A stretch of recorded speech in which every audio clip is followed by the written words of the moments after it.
Andir, kenapa semua orang tengok kita?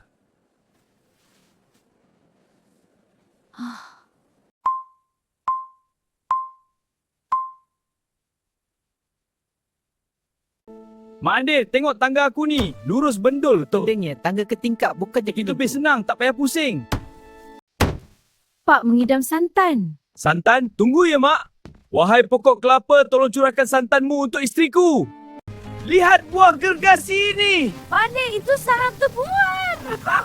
Lari. Awas, aku ada air. Cepat mak.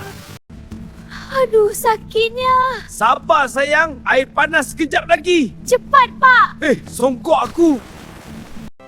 Bapaknya, kita namakan anak ni Jenin biar dia bermimpi setinggi langit.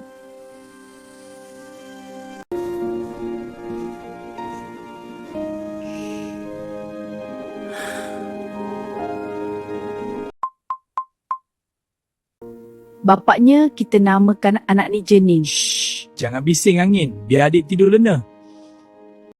Shh, mak, jangan bangunkan dia. Iya, Pak. Dia lena. Jom mat, mari kita lawan. Kubu-kubu. Jom, kita kejar. Comelnya.